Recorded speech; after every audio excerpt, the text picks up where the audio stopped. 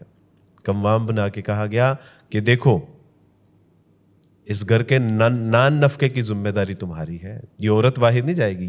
یہ تو صنف نازک ہے, میں نے اس کو مختلف جذبات سے مزین کیا ہے, اس کے اندر طاقت تمہاری طرح نہیں ہے, لہٰذا باہر لکڑیاں تم توڑنے کے لیے جاؤ گے, لکڑیاں تم کاٹنے کے لیے جاؤ گے, پہاڑوں کو توڑ کے ان کا سینہ چیر کے رستے تم بناؤ گے, جہاد میں اگر قتل ہونا ہے تو تم ہوگے, گردنیں ماری جائیں گی تو تمہاری ماری جائیں گی, اگر صفوں کو چیرنا ہے تو تم چیرو گے, اگر دعوت و تبلیغ کا کام کرنا ہے تو تم کرو گے, اگر اندھیری رات ہے, طوفانی رات ہے, مشکل مراحل ہے تو باہر تم جاؤ گے, یہ اللہ کی بندی گھر میں رہے گی.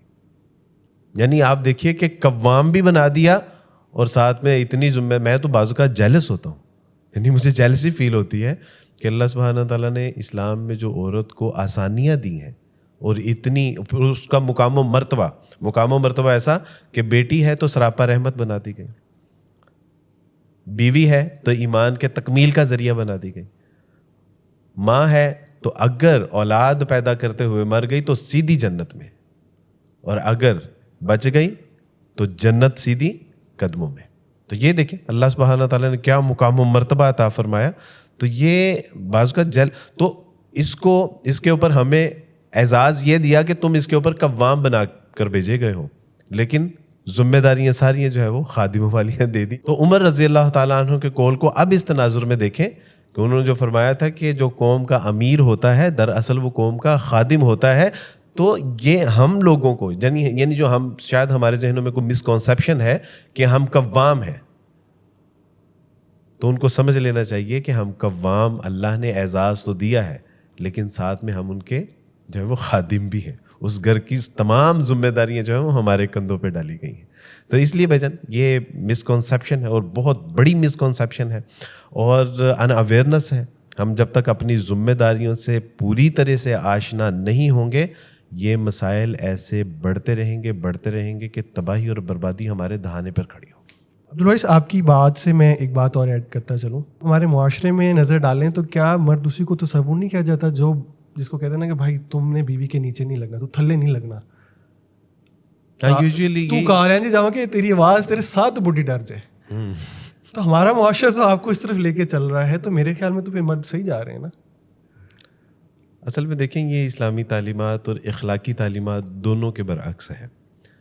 اگر یہی مردانگی ہے کہ بیویوں کو جو ہے وہ اونچی آواز میں ان کو جو ہے وہ مخاطب کرنا, ان کو دبا کے رکھنا, اور وہ بیچاری سانس بھی آپ سے پوچھ کے لے, تو یہ میرے نبی صلی اللہ علیہ وسلم کا اسوہ نہیں ہے. نبی علیہ الصلوۃ والسلام کا اسوہ تو یہ ہے کہ آپ علیہ الصلوۃ والسلام اپنی بیویوں سے نہایت شائستگی اور محبت اور نرمی کے ساتھ پیش آیا کرتے, بلکہ یعنی باہر بھی یہی تھا. اور آپ علیہ السلام نے فرما دیا کہ تم سب میں سے بہترین میں ہوں, کیونکہ میں اپنے اہل و عیال کے ساتھ جو ہے وہ سب سے بہترین ہوں.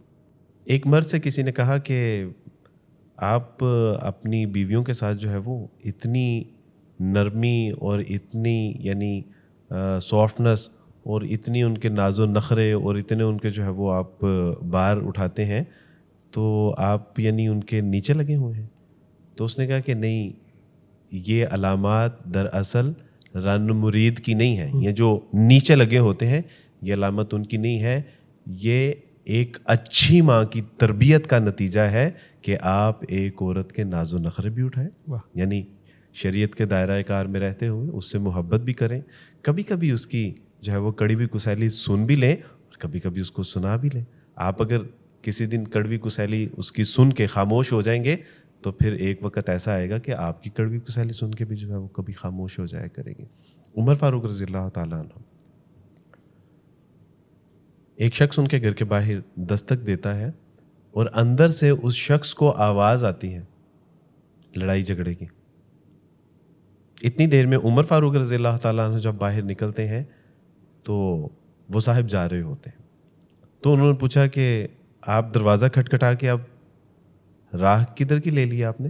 تو انہوں نے کہا کہ امیر المومنین دراصل میری اہلیہ زبان دراز ہے اور بہت سخت الفاظ میرے بارے میں بولتی ہیں, مجھ سے برداشت نہیں ہوتا. میں آپ سے اجازت طلب کرنے کے لیے آیا تھا کہ اگر آپ مجھے اجازت مرحمت فرما دیجئے تو میں اسے طلاق دے دوں. تو کہا کہ پھر جا کیوں رہے تھے؟ تو کہا کہ جب میں نے آپ سے مشورہ لینے کے لیے آپ کے دروازے پہ دستک دی تو آپ کے ساتھ بھی وہی معاملہ جو میرے ساتھ ہوتا ہے. تو کہا کہ جو میرے لیے سویپر ہے, میرے لیے کوک ہے, میرے بچوں کے لیے میڈ ہے, میری راحت و آرام کا سامان کرتی ہے, میری چوکی دار ہے وہ, شی از مائی گارڈ. میں جب گھر پہ نہیں ہوتا تو نہ صرف میرے گھر کی حفاظت کرتی ہے, میرے بچوں کی حفاظت کرتی ہے, میرے مال و متاع کی حفاظت کرتی ہے, اپنی عزت اور عصمت کی حفاظت کرتی ہے. تو اتنا کچھ جب وہ میرے لیے کرتی ہے تو میں اس کی تھوڑی سی کڑوی کسیلی بات سن کے خاموش بھی نہیں ہو سکتا. تو وہ شخص نے کہا کہ امیر المومنین مجھے جواب مل گیا. ایک دن میں سوچ رہا تھا کہ میری بیوی کی جگہ اگر میں نے کوئی خادمہ رکھی ہوتی تو اس کو میں لاکھوں روپے بھی دے دیتا نا, تو وہ میرے لیے کھانا تو بناتی لیکن اس کے کھانے میں وہ محبت اور وہ شائستگی نہ ہوتی. وہ میرے بچوں کو کھانا کھلانے کے حوالے سے ایک ایز اے ڈیوٹی تو پرفارم کرتی وہ, لیکن اس کے اندر جو تڑپ اور کڑن ہونی تھی بچے کے نہ کھانے پہ, وہ شاید وہ میرے کپڑے بھی دھو دیتی, وہ میری گھر کی صفائی بھی کر دیتی, لیکن پھر بھی جو مجھے میری بیوی سے راحت سکون اور راحت جام میسر ہے وہ شاید کبھی بھی اس سے نہ ہو. وہ آپ کی ایموشنل نیڈس کو پورا نہیں کر سکتے. بالکل. دینی پرسپیکٹو سے تو آپ نے بہترین طریقے سے ان وجوہات کو کیٹر کیا کہ اللہ سبحانہ تعالیٰ نے کس طرح سے ہمیں گائیڈنس دی ہے. آپ ان وجوہات کو خصوصاً معاشرتی لحاظ سے اور دنیاوی لحاظ سے کن چیزوں کو پن پوائنٹ کرنا چاہیں گے؟ اصل میں دیکھیں کہ میں نے پہلے بھی عرض کیا کہ یہ ایک جذبہ محبت میں ایک دو جسم ہے جو یکجا کر دیے جاتے ہیں. جہاں پہ مرد کو اس بات کی ضرورت ہے کہ اس کی بیوی جو ہے وہ اس کو پیار کرے, اس کے لیے تیار ہو, اس کے ساتھ محبت سے پیش آئے. بلکہ رسول اللہ صلی اللہ علیہ وسلم نے فرمایا کہ عورتوں میں سے بہترین عورتیں وہ ہیں کہ جو اپنے خامدوں کے لیے سجیں اور سنوریں, اور جن کو ان کے شوہر پسند نہیں کرتے ان کو ان کے گھروں میں داخل نہ ہونے دیں, زیادہ بچے پیدا کرنے والی ہوں, ان کے لیے فکر مند رہیں. یعنی حدیث کا مفہوم ہے. تو اب آپ یہ دیکھیے کہ کیا عورت کے کوئی احساسات, کیفیات, جذبات نہیں ہیں؟ ہماری دیندار خواتین کی سب سے بڑی پرابلم پتہ کیا ہے کہ آج آ کر ان کی ٹوٹلی جو انٹرٹینمنٹ ہے وہ ان کا شوہر ہوتا ہے, ہم ہیں.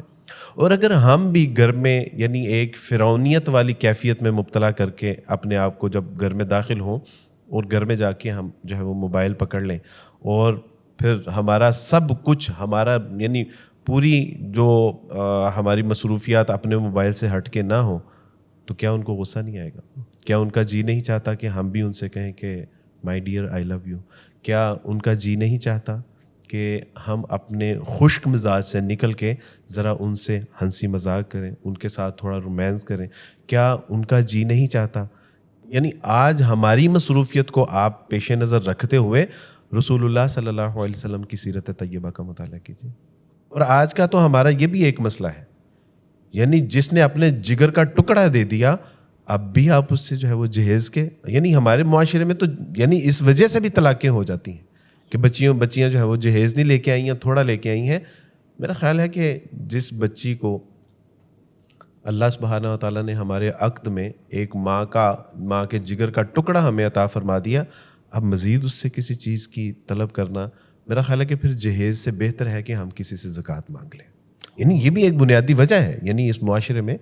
تو بالکل یہ ہمارے معاشرے کی ایسی وہ بری روایات ہیں کہ جس کے سبب سے باقی بات رہی کہ ہم بھی ایکسیپشن کے ساتھ نہیں بلکہ پرفیکشن کے ساتھ زندگی گزارنا چاہتے. اور دوسری بات یہ ہے کہ یعنی کیا مردانگی ہے یہ کہ ایک عورت کی بات کو سن کے ہم برداشت بھی نہیں کر سکتے. اگر ہم حقیقی معنوں میں مرد ہیں تو یار مردانگی تو یہ ہے کہ اپنے غصے کو ضبط کریں ہم.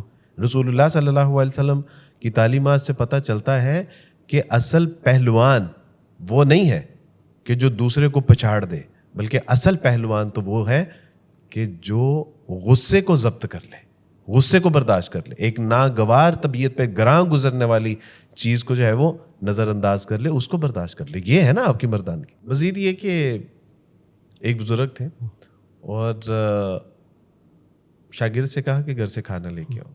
شاگرد جب گھر کھانا لینے کے لیے گئے تو انہوں نے بہت باتیں سنائی. انہوں نے کہا کہ ذرا اپنے استاد جی کو بھی ذرا بھیجو, میں نے صبح سے ان سے کہا ہوا ہے کہ لکڑیاں گھر بھیجیں تاکہ میں کچھ کھانے پکانے کا سامان تیار کر سکوں. اور وہ صبح سے جو ہے وہ جانے کہاں غائب ہے, اور خوب باتیں سنائی. شاگرد کو بڑا دکھ ہوا کہ سارا شہر جس استاد کی ان کے علم و فضل کے سبب سے ان کی عزت اور تکریم کرتا ہے, تو گھر میں جو ہے وہ ان کی اہلیہ محترمہ اتنے سخت رویے کے ساتھ ان کے ساتھ پیش آتی ہیں. وہ جب واپس جا رہا تو راستے میں ان کو استاد جی مل گئے, اور استاد جی شیر کے اوپر لکڑیاں لے کے آ رہے تھے. اللہ, اچھا. پوچھا کہ استاد جی آپ کی اہلیہ محترمہ کا رویہ تو کافی سخت معلوم ہوا, اور آپ کو وہ یہ ساری باتیں کہہ رہی تھیں. استاد جی بات سمجھ نہیں آئی, یعنی آپ ایک عورت کو قابو نہیں کر سکے, یہاں آپ نے شیر کو قابو کیا ہوا. تو کہا کہ میں نے اس اللہ کی بندی کی کڑوی کسیلی باتوں کو برداشت کرنا اپنی روش اختیار کر رکھی ہے. ادھر اللہ سبحانہ و تعالیٰ نے اسی کی برکت سے یہاں شیر کو میرے تابع کر دیا ہے. یعنی یہ ہے اصل مردانگی. اگر ہم مرد ہیں تو برداشت کریں نا ان باتوں کو. اللہ کے رسول صلی اللہ علیہ وسلم کی تعلیمات تو یہ ہیں. امی عائشہ رضی اللہ تعالیٰ عنہ ایک بار اونچی آواز میں رسول اللہ صلی اللہ علیہ وسلم کے سامنے بات کر رہی. ابو بکر نے کہا کہ عائشہ تمہیں پتہ ہے کہ تم کس سے بات کر رہی ہو؟ تم اللہ کے رسول سے بات کر رہی ہو. اور کیا ہی قریب تھا کہ ان کے اوپر جو ہے وہ ہاتھ اٹھا دیتے ابو بکر صدیق. لیکن رسول اللہ صلی اللہ علیہ وسلم بیچ میں آئے اور کہا کہ ابو بکر یہ میرا اور میری بیوی کا معاملہ ہے, آپ جائیے, ہم اس کو سیٹل ڈاؤن کر لیں گے. اور پھر بعد میں پتہ کیا کہا رسول اللہ صلی اللہ علیہ وسلم؟ بعد میں فرمایا کہ عائشہ دیکھو آج میں نے تمہیں بچا لیا تمہارے باپ سے صلی اللہ علیہ وسلم. یہ تھی ہمارے رسول صلی اللہ علیہ وسلم کی تعلیمات. آج یعنی ہماری خواتین کی ضرورت ہے. کیا ان کے جذبات نہیں ہیں؟ کیا ان کے احساسات نہیں ہیں؟ کیا ان کی کیفیات نہیں ہیں؟ 2 وقت کا کھانا دے کے, کپڑا دے کے ہم سمجھتے ہیں کہ بس ہم نے جو ہے وہ اس کی ضرورت پوری کر لی. نہیں میرے دوستو بھائی, یہ ضرورت نہیں ہے. ضرورت یہ ہے کہ جب آپ گھر جائیں تو گھر جا کے آپ اپنی تمام ٹینشن, اپنی پریشانیاں, اپنی کاروباری مصروفیات, اپنی دینی مصروفیات اپنے گراج میں رکھ کے جائیے. گھر کا گیٹ انٹر ہونے سے پہلے آپ بالکل فریش ہوں کہ جس طرح آپ اپنی بیوی کو دیکھ کے ایک نئی زندگی میسر آ گئی, اس کو اس بات کا احساس تو دلائیے. کئی بار ایسے ہوا کہ میں گھر میں جب داخل ہوتا ہوں تو میرے گھر کے باہر جو ہے وہ گلاب کے پھول لگے ہوئے, گلاب کا پھول توڑتا ہوں, انٹر ہوتے ہی اپنی اہلیہ محترمہ کو پیش کرتا ہوں کہ یہ پھول آپ کی جو ہے وہ شخصیت کے قابل تو نہیں ہے, لیکن فی الوقت یہی میسر ہے, اس کو قبول کیجیے. اور ان کے چہرے پہ ایک مسکراہٹ آ جاتی ہے, ہنسی آ جاتی ہے. یہی ہے نا اس کے جذبات, احساسات, کیفیت. کبھی کبھی جب کھانا کھا رہا ہوتا ہوں تو الحمدللہ ویسے تو اکثر ہمارے گھروں میں کھانے اچھے بنتے ہیں, اور ہم اتنے ناشکرے بحیثیت مجموعی ہم اتنے ناشکرے ہو گئے ہیں کہ اچھی چیزوں کی تعریف بھی اب ہم نہیں کرتے. تو اکثر میں تعریف کرتا ہوں اور انعام بھی دیتا ہوں کہ مزہ آ گیا, کمال ہو گیا, تو وہ ان کے سارے دن کی تھکاوٹ دور ہو جاتی ہے. یعنی اگر آپ صرف ان سے یہ آپ چشمہ تصور میں اس بات کو لے کے آئیں کہ انہوں نے کس طرح سبزی خریدی ہوگی, کس طرح اس کو دھویا ہوگا, کس طرح اس کو کاٹا ہوگا, پھر گرمی میں کس طرح چولہے کے آگے کھڑے ہو کے انہوں نے پکایا ہوگا, جبکہ اس کی چاہت ہوتی ہے کہ میرا شوہر میرے ساتھ آئے, ہم بیٹھیں. اور اگر ہم یعنی وہ موقع میسر آ بھی جائے تو بھی یعنی ہم اتنے بخیل ہیں کہ ہم ان کا شکریہ تک نہیں ادا کرتے. کیا وعدہ ہے اللہ کا, لئن شکرتم لازیدنکم. اور پھر رسول اللہ صلی اللہ علیہ وسلم فرمایا کہ جو بندوں کا شکر ادا نہیں کرتا وہ اللہ کا بھی ناشکرا ہی ہے, یعنی وہ اللہ کا بھی شکر ادا نہیں کرتا.